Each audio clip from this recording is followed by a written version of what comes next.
Hey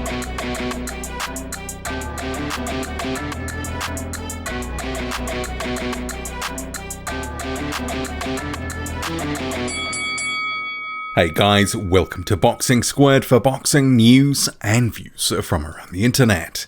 And another heavyweight news mashup video today, starting with Bob Arum, who has questioned the wisdom of hosting a potential undisputed clash between Anthony Joshua and Tyson Fury in Saudi Arabia. And Saudi Arabia has been floated as a potential destination by matchroom promoter Eddie Hearn, who says the money may be just too big to turn down. It could be much more than could be made in the United Kingdom for the two British fighters.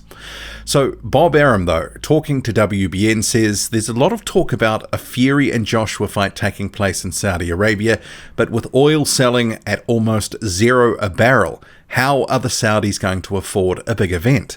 But for Fury, except for a Joshua fight, any Tyson Fury fight happens in the United States.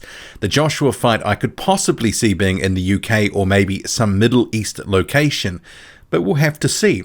Again, Anthony Joshua still has a contract and obligation to fight Pulev, so how's he going to get around that? Bob Arum's statements, and a potential undisputed fight is contingent on Joshua and Fury continuing to win. As it stands at the moment, Tyson Fury does have a third fight with Deontay Wilder all in the books, and Joshua has two mandatory challenges. First up, Kubrat Pulev, and then Alexander Usyk. So at the very earliest, given one, the pandemic, but two, the fights, an undisputed fight could be some time away. But on Bob Arum's comments there, talking about Saudi Arabia, oil at almost $0 a barrel, etc., I think that does sort of neglect to sort of factor in that the Saudi Arabians have banked billions upon billions of dollars over decades. So it's not like they're short of money. Oil prices do fluctuate. And in a year's time, who knows where they could be. So the current price of oil now may not necessarily have any bearing on, someone wanting to stump up, a whole bundle of cash that they already have in their possession. That's not dependent on future oil money, if you know what I mean. Meanwhile, Fury's other co-promoter, Frank Warren, says that they definitely do want that fight if and when it comes available, saying on his podcast, "We want it. That's the one everyone wants to see. Everyone's got an opinion on it. I spoke to Tyson on the phone this morning. He definitely wants it. He's chomping at the bit." And just rounding out this talk of undisputed, the Matchroom founder, Barry Hearn, believes that there's a 95% chance of undisputed happening in 2021. So he says, Anthony is probably the easiest boxer I've ever worked with. He literally will fight anybody, and he's very keen on unifying the titles, and Tyson has the missing belt. Tyson is not afraid of anyone at the same time, and he knows if he beats Joshua, he will be an even bigger global figure. The good news is about this pile-up of global sports events is that there will be competition for airtime when sport returns, and people will not pay for tick-over contests. I think we have an excellent chance of seeing that fight. I would say 50-50 it is this year, and if not this year, then 95% for early 2021. The WBC president, Mauricio Suleiman, says that Deontay Wilder is struggling to recover from his recent loss to Tyson Fury. He's advised that Wilder should, and I quote, "go back to camp and recover mentally and physically. To be undefeated, 5 years world champion, and then boom, it's a very difficult task to recover mentally, plus the physicality. But I think this delay is going to help Wilder, in my opinion. Wilder is very well. He's a warrior, he's a monster, and he's got tremendous motivation. Wilder in particular is very proud. He lost, he knows he lost, but he has everything to win, nothing more to lose. If he loses again, it's okay because he already lost. All he has is to go and make it and win. Otherwise, his career is over." That's Mauricio Suleiman, WBC president. Meanwhile, for a third fight, Clarissa Shields manager Mark Taffet, a former executive for HBO who effectively created the pay-per-view model, believes that a third fight could draw potentially 1.5 million pay-per-view buys in the United States. He says they can potentially double the numbers in the next time that they fight, and those numbers were approximately around 850,000.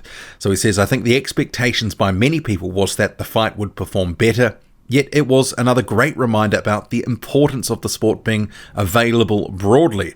Getting pay-per-view projections works against negotiations. When you raise the stakes and set the bar too high with the media, you set yourself up for failure for not meeting expectations, even though you do extremely well. And there is a bit of irony in there because he just said it could do double the numbers, so that does potentially increase expectations. Eddie Hearn says one of his regrets in the sport is not being able to have signed Tyson Fury. So he told Sky Sports, "I had a chance to sign him. I was in Monaco. I think I could have signed him. I didn't want to give him the fights that he wanted to take at the time because I thought it was just too much money and the fights weren't good enough. And I probably should have done it, to be honest with you. I looked at him and I thought, you ain't ever going to come back anyway. Look at the size of you." But he surprised everybody, and how wrong I was. Fury is definitely up there. And there's a few others, a few American guys I probably had the chance to sign as well. Robert Helenius believes that he will become the heavyweight champion if he gets the chance to face Anthony Joshua. Helenius recently beat Adam Kownacki in a WBA title eliminator and subsequently was elevated after the fight to WBA gold champion. It's unclear what the mandatory status in the division is, and I'll come to that in a moment. But he says, if I fight Joshua, that would mean Finland will have a new world champion. I think it would be an interesting fight. It would go well for me. I've also been there sparring with him, so I know him a little bit. He's a good guy, I like him a lot, but he's standing in my way for the title, so I have to take him down. And his manager, Marcus Sundman, says, I think when the time comes, the WBA will do the right thing and declare Robert the mandatory challenger to Anthony Joshua.